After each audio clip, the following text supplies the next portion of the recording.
This video is going to be my first impressions of my Ducati Scrambler Desert Sled.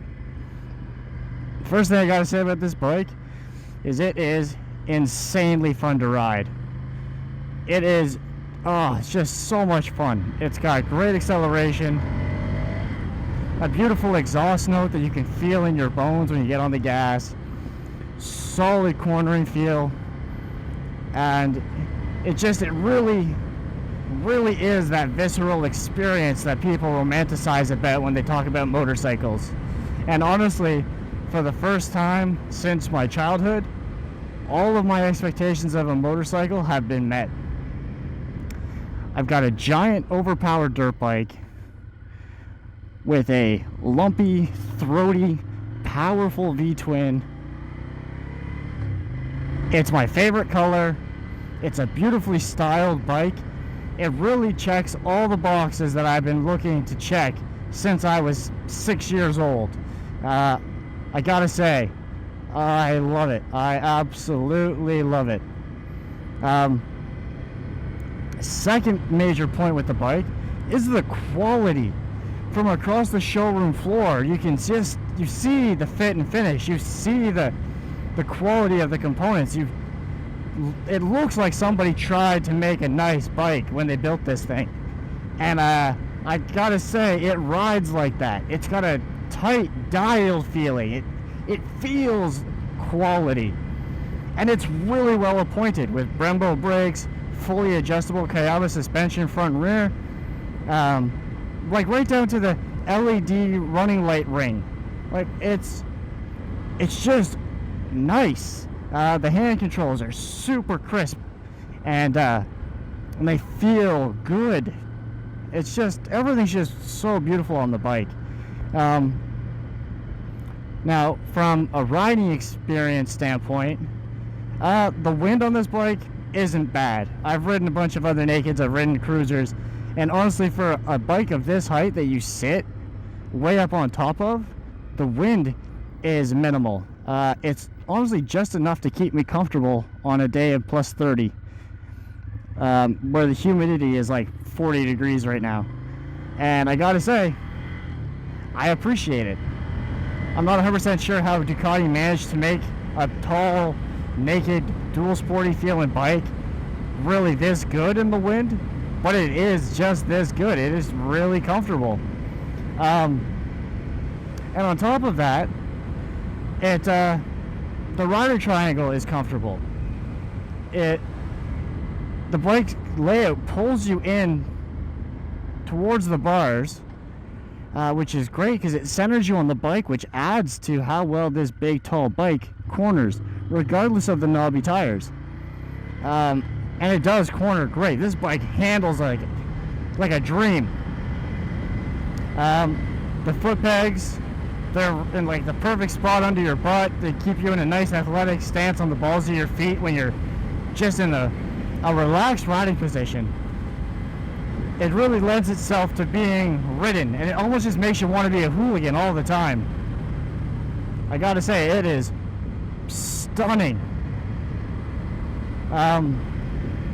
Now, another thing to note about the riding experience is the throttle can be a little weird. There's a lull at the start of the pull. Even with the cable adjusted tight, there's a lull before the power actually hits, and it can be strange feeling. It takes a minute to get used to. It has more effect on your off-road riding than it does on your on-road riding, but it can still be kind of strange feeling. And I'm gonna have to get used to it because my other bikes don't have it.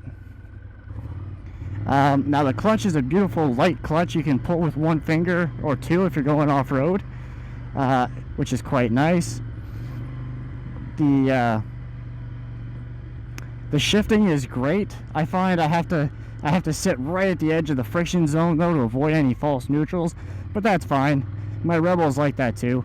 The only real complaint I have about the bike for riding fit wise is the rear brake pedal. I find it really low down, and when I get into off-road and I'm going downhill, I find it's hard to actually get my foot on the brake when I need to, especially in a standing position when you're leaning back over the back of the seat. But realistically, it's something that can be fixed. I just change the pedal or make a higher pad, something like that. Nothing too serious, right? Which is okay.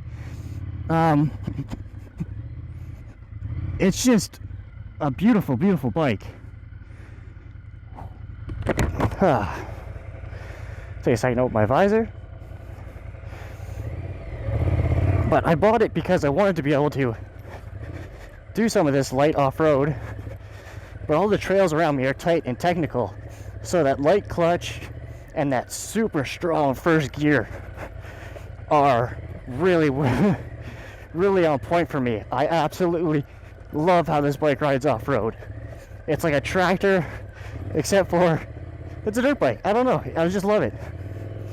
The fuel economy is pretty good. I tend to drive faster than most, and I find it isn't hard on fuel at all compared to other bikes that I've ridden, especially if you think about the fact that it's an 803cc dirt bike that's got no aerodynamics considered at all. It's very tall, keeps you and the biker up in the wind, but that works for it too as a commuting bike, because your line of sight is amazing. You see over cars, not beside cars, and that's pretty awesome. Cars actually see you better too because you're up so high. I gotta say, I really enjoy that part. It makes it a safer bike to ride for me to and from work. Okay, and look at it. It's fucking beautiful. Just a beautiful bike. Oh yeah, so this is my first 3D printed brake pedal test piece. I'm just trying to see if I can get the pedal height to where it works for me off-road, and then if I can, I'll make something permanent. Yeah, I can't say enough good things about this bike. I really, really enjoy it. Whether it's just to come out to this pit on the way home from work, or even just go play around in the twisties and be a hooligan, this bike will do everything I want it to do, and then I can still ride it to work. And I've ridden 2 up with it. It's got a ton of power. It's super, super solid. I gotta say, it's just a great machine. And well, actually, I'll keep running the video while I make my way back out of here, just so that kind of see what I'm talking about for the tractor-like lugging of that first gear, and just how well this bike will grunt and climb through stuff. It's bloody impressive. And yeah, and again, that clutch is such an easy pull. Not as light as my trials bike, mind you, but it is definitely lighter than my Rebel.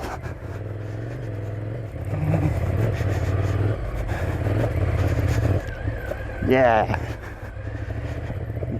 Great ride in and out.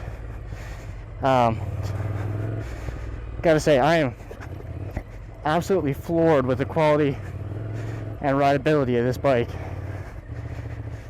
But I think that's what I'm gonna call it quits.